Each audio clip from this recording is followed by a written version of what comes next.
I think what I really learned in all of this was to be true to myself, to be true to my inner voice. And I began to see that we really do have a power. Our own lives really do make a difference. Just by being more conscious of the food that we eat, we can heal ourselves, we can heal the environment, we can heal this planet.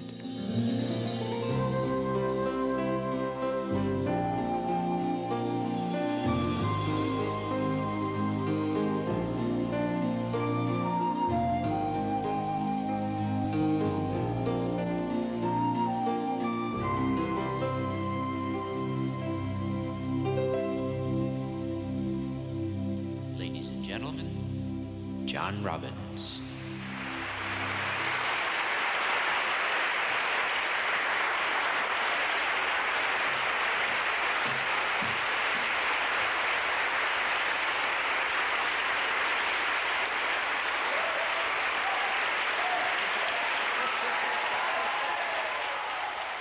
When I was younger, I think my family was quite disappointed in me. My father had built a very successful business, Robbins, and he had groomed me to follow in his footsteps. But as I began to mature, my own conscience pulled me in a different direction. My father had accomplished the American dream. Yet I felt drawn to a deeper dream, a dream of a society at peace with its conscience because it lived with respect for life, with reverence for life. And soon enough, I left. And I walked away from the ice cream cone-shaped swimming pool in our backyard. And the whole lifestyle, and I told my family I did not want a trust fund, and I didn't want any access or reliance on the family fortune. I really wanted to follow my integrity, follow the call of my conscience, and just see what that would do. I had no idea, but being young and reckless and a little flippant, I felt like giving it a shot. And so I left the family's empire and moved to a little island off the coast of British Columbia with my wife, and we cleared land and we built a log cabin. We began to grow all of our own food. And we began to weave ourselves back into the web of life and trying to dig our roots down into the earth community and feel what that would be like. And lived on about $600 a year for about 7 years. And it was a real pendulum swing, I'm sure you can tell. And my father and family, I mean, I can really understand his point, thinking I was crazy. He had worked so hard to attain a success and had done so, and here I was walking away from it. He couldn't understand. I didn't understand him real well either, I must admit. I was sick physically. I'd had a form of polio as a child that had left me for a time paralyzed from the waist down. I'd had some fairly substantial health problems when I was growing up, and this led me to be very, very interested in how I could regain my health. I explored and experimented with different diets, and I began to look at what most of us eat in this culture. And I began to wonder what impact that has on our health. Heart attacks, certain cancers, osteoporosis, diabetes. The major diseases of our society may be caused in part by what we eat. One of the physicians who helped me to understand why is Dr. Michael Clapper. I first woke up, so to speak, when I was working on the anesthesia service, learning how to put people to sleep. And I was seeing my patients for the next day's surgery for coronary artery bypass surgery in order to bypass clogged arteries in their heart. Because it was late at night, I drew the man's blood test, and when I took the blood to the laboratory and had it processed, I couldn't believe my eyes. Now, normally, this liquid layer floating on top of the blood clot is quite transparent. It's a yellow, but quite clear. You can see right through it. The blood in this patient's tube, however, was anything but clear. The serum floating on his clot was thick and greasy white. It looked like glue. In fact, it stuck to the sides of the blood tube when I shook the tube. I went back to the patient. I said, "Mr. Phillips, did you eat before you came to the hospital tonight?" He said, "Yes." I said, "What did you have?" He said, "I had a cheeseburger and a milkshake."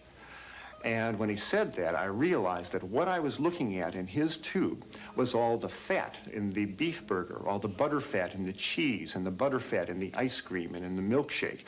And all this fat had oozed out into his blood and actually turned his blood fatty. Well, 30, 40, 50 years of keeping your blood very fatty creates changes in the blood vessels that are very dangerous. Over the years, arteries can become clogged with fatty material. Then a blood clot can form, blocking the blood flow completely. If the artery leads to the heart, the lack of oxygen can cause heart muscle to die. That's a heart attack. If the clogged artery leads to the brain, the patient has a stroke. The next morning, we took Mr. Phillips to the operating room, and I put him to sleep, and the surgeon opened up his chest. And from these arteries, he began pulling out yellow, greasy deposits of fatty material called atherosclerosis. You know, if you were to die of a heart attack, and it's the most common cause of death in the country today,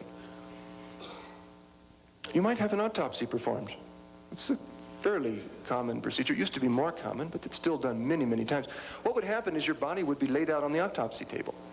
And they would cut open your chest and dig around in there and find the coronary artery, the artery feeding the heart, that had gotten plugged up, depriving the heart of its flow of oxygen and blood, killing it, killing you. And they'd find that artery and they'd ream it out. They'd literally pull out a thick sausage-shaped piece of fatty, waxy material that killed you. And they send it very carefully down to the pathology lab. Next day, the results come back, and they always say the same thing. This has been done approximately 3 million times in medical research in the world. And the results always say the same thing. They say, in effect, saturated fat and cholesterol. Now, never once have they come back and said broccoli and tofu.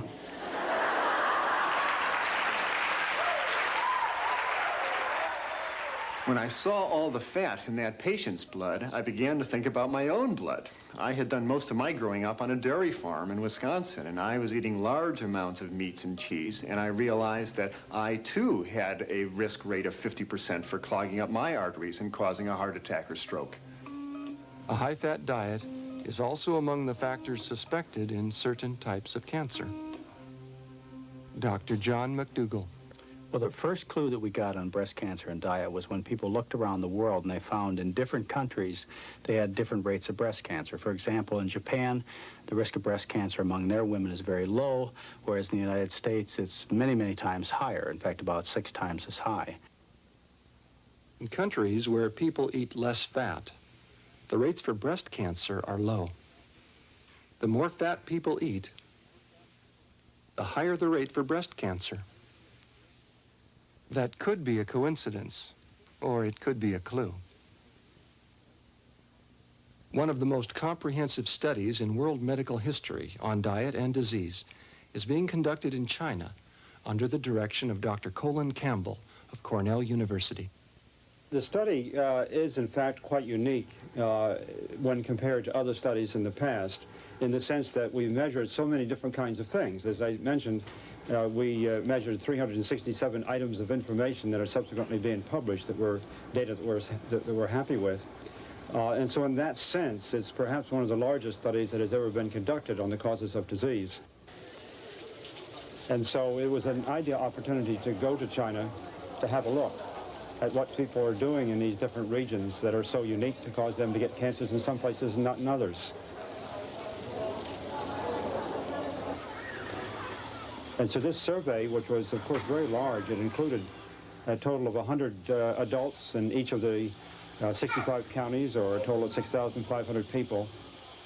T. Colin Campbell did a very important study that really captured everybody's attention. He studied the people in China and correlated their diet with their chance of getting various diseases, including breast cancer. And he found that when you ate a very low-fat diet, you know, lots of rice and vegetables and very little oil and very little meat, that you had a very low incidence of breast cancer. For the individual cancers, in China, breast cancer is much lower, colon cancer is much lower. In our country, they comprise, along with lung cancer, the 3 chief cancers. To discover the reasons for low cancer rates, Dr. Campbell's researchers collected hundreds of items of information from each person. Heredity, medical history, diet and exercise. The evidence seems to point to one factor. Well, in China, the animal food consumption is about 10% of the total protein intake, compared in this country to 70% on average. We really consume an extraordinary amount of animal foods in this country compared to China. The current way in which most Americans eat has never been seen before in human history. Never before have we eaten so much fat and protein on any given day. People have bacon and eggs for breakfast and cheeseburgers for lunch and pizzas for dinner, and they're eating tremendous amounts of fat and protein. And the message is very clear. If you want to reduce your risk of cancer, you eat less meat, less dairy, less fat in general, including vegetable fats, and you eat more whole grains, fruits, and vegetables. One theory suggests how a diet high in fat could contribute to certain cancers. Eating more fat appears to create higher levels of the female hormone estrogen in the bloodstream. Estrogen promotes the growth of breast and uterus tissue, and this may set the stage for cancer. In men, eating more fat may produce higher levels of the male hormone testosterone, possibly setting the stage for cancer of the prostate gland. I think this new information, at least from my perspective, suggests that what we really ought to be doing is consuming less of all animal foods and trying to make up as much of our diet in form of plant foods as possible. No one has to become vegetarian to reduce their risk of cancer, but every time one substitutes spaghetti for steak, they're taking a major step towards reducing the possibility of developing that disease. I wanted to learn everything I could, so I started researching and going to medical libraries. I was amazed by what I learned. Osteoporosis is a disease that worries a great many women today. In later years, the bones can become thin and fragile, and they can break quite easily. You know, the bones look very thin here. When I was told that I had osteoporosis,